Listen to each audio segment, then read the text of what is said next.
Bismillahirrahmanirrahim. Assalamu alaikum. Dear students, our today's topic is different types of graphs and charts. आज हम graph और charts को समझने की कोशिश करेंगे कि क्या होते हैं और इनकी क्या टाइप्स हैं. मेजर कंसेप्ट्स एंड डेफिनेशन में बताता है कि graphs and charts condense large amounts of information into easy to understand in formats. कहता है कि ग्राफ और चार्ट्स बहुत बड़ी इन्फॉर्मेशन को बहुत ज़्यादा अमाउंट को, ज़्यादा डाटा को इजी टू अंडरस्टैंड फॉर्मेट में कंडेंस कर देता है, उसको शॉर्ट कर देता है, मुख्तसर कर देता है, कंप्रेस करता है. That clearly and effectively communicate important points, जो कि वाज़ेह अंदाज में और मौसर अंदाज में जो इन्फॉर्मेशन होती है उनके मेजर पॉइंट्स को, उनके अहम निकात को कम्युनिकेट करता है. यानी कि ग्राफ और चार्ट को देखकर किसी भी इंफॉर्मेशन के कोई भी शख्स उसके अहम निकात को जान सकता है कि ये किस बारे में है.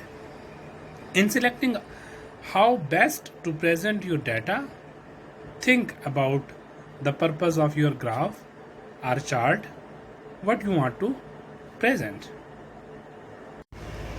डाटा को किस तरह बेहतर अंदाज में प्रेजेंट करना है, इस क्वेश्चन के आंसर के लिए कहता है कि ग्राफ जो आपका है उसके पर्पस के बारे में सोचिए और इसके साथ साथ आप जो चीज़ प्रेजेंट करना चाहते हैं उस पर गौर कीजिए.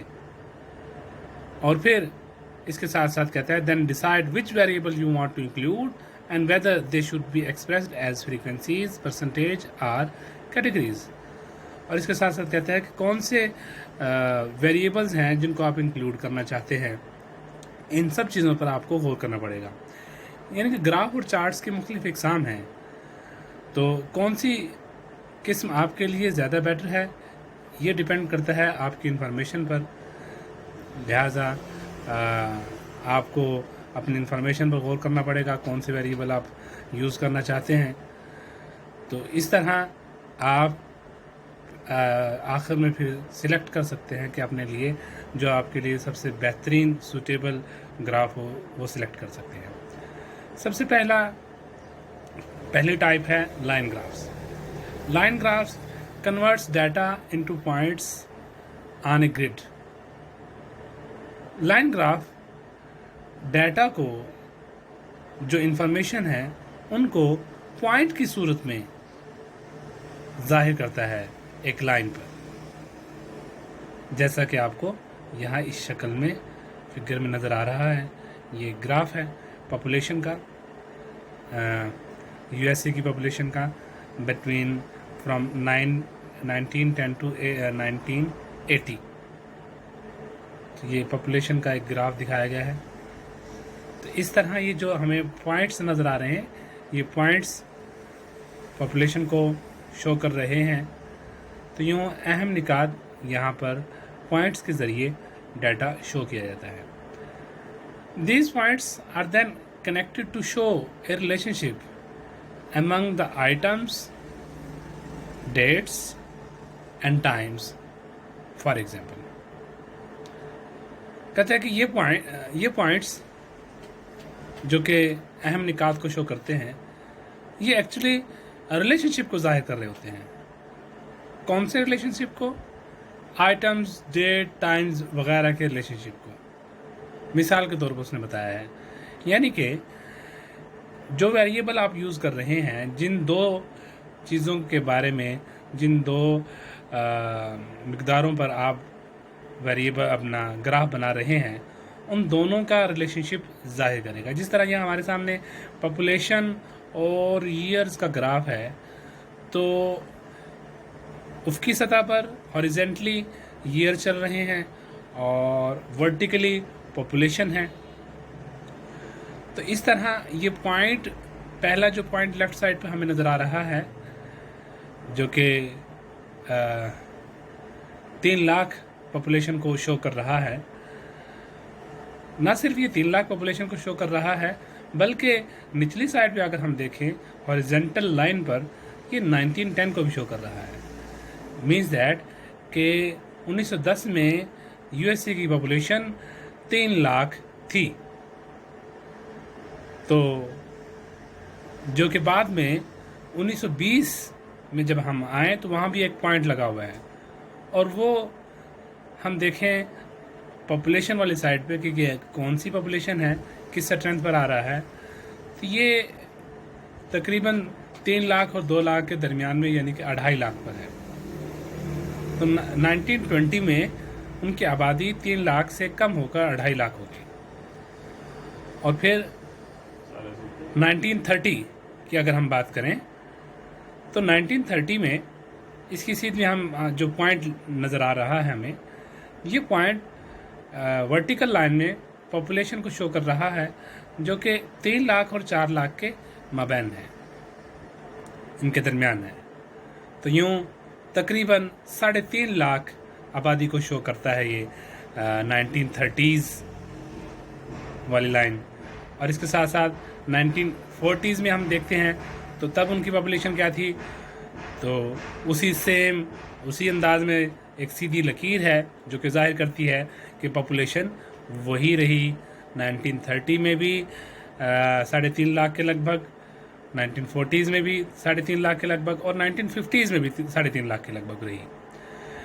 फिर हम 1960s की तरफ जाते हैं, तो 1960s की तरफ उसकी सीध में जो पॉइंट हमें नज़र आ रहा है, तो ये पॉइंट वर्टिकली पॉपुलेशन में अगर हम देखते हैं, पॉपुलेशन में ये पॉइंट 5 लाख को शो कर रहा है तकरीबन। तो यूँ 1960s में इनकी पॉपुलेशन बढ़कर 5 लाख से थोड़ी सी ज़्यादा हो गई, जहाँ पर ये पॉइंट है। अब हम 70s की बात करते हैं, तो 70s की सीध में जो पॉइंट है हम उस पर जाएंगे, और फिर बाद में वर्टिकल लाइन की तरफ जाएंगे। तो 1970s के अंदर ये जो लाइन है वो तेज़ी से ऊपर की तरफ गई है, जो कि जाहिर करती है इनकी आबादी बड़ी है। तो ये जो पॉइंट है 1970s का, ये पॉइंट वर्टिकल लाइन में तकरीबन 7 लाख पॉपुलेशन, 7 लाख आबादी को शो करता है, जो कि 5 लाख से जंप करके डायरेक्ट 7 लाख पे गई। और 1980s की तरफ अगर हम जाएं तो यहाँ पर इतनी तेज़ी हमें नज़र नहीं आ रही। तो ये 1980s के अंदर जो उनकी आबादी है वो 8 लाख थी, ये पॉइंट शो कर रहा है। तो इस तरह हम किसी भी चार्ट को पढ़ सकते हैं, ये पढ़ने का अंदाज़ है। तो यूँ एक बड़ी इन्फॉर्मेशन थी, बहुत ज़्यादा इन्फॉर्मेशन थी, जिनको अगर लिखने बैठ जाएं तो कई पैराग्राफ इनके बन जाते, कई सेंटेंसेस बन जाते, और लिखने में भी और पढ़ने में भी ज़्यादा टाइम सर्फ होता, ज़्यादा मुश्किल पेश आती। यहाँ फिगरेटिवली तस्वीरी शक्ल में उसको जाहिर कर दिया है। ये है ग्राफ का सबसे मेन एडवांटेज, कि तस्वीरी शक्ल में चीज़ों को, इंफॉर्मेशन को उसके अंदर एक्सपोज कर दिया जाता है, तो यूँ ईज़िली उसको आदमी रीडर समझ सकता है। यहाँ लिखता है कि notice the slope of lines connecting the points. कहता है कि जो लाइन है जो कि पॉइंट्स को कनेक्ट कर रही है, उसके स्लोप को नोटिस कीजिए, और वो स्लोप ही हमें जाहिर करता है, हमें बताता है कि किस तरह उसकी आबादी सालों के साथ बढ़ी है, कम हुई है, या एक मुकर्ररा मिकदार पर रही है, तादाद पर। These lines show increases and decreases. ये लाइन वही बात बताई कि ये इंक्रीजेज और डिक्रीजेज को शो कर रही है। The sharper the slope upward, जितना ज़्यादा ऊपर की तरफ शार्पर स्लोप होगा, तेज स्लोप होगा, द ग्रेटर इंक्रीज, उतना ही ज़्यादा इजाफा होगा। जैसा कि हमें यहाँ पर नज़र आता है 1970s के पॉइंट पर, कि जिसमें 60 के बाद 1970s में जो लाइन है 5 लाख से डायरेक्ट 7 लाख पे गई। तो ये जो हमें यहाँ पर लाइन नज़र आ रही है दोनों पॉइंट्स के दरमियान, ये बहुत ज़्यादा शार्प हुई है यहाँ पर। जितनी ज़्यादा शार्प होगी ऊपर की तरफ तो उतनी ज़्यादा इंक्रीजेस को शो करेगी। जबकि यहाँ पर 1930s से 50 तक यहाँ पर कोई शार्पनेस नहीं थी। यहाँ पर लाइन एक सीध में रही है जो कि उसकी फिक्स तादाद को शो करता है।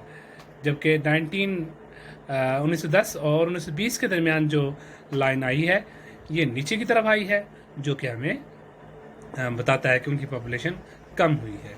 तो इस तरह इनकी लाइंस की शार्पनेस हमें इसके इजाफे या इसकी कमी के बारे में गाइड करती है।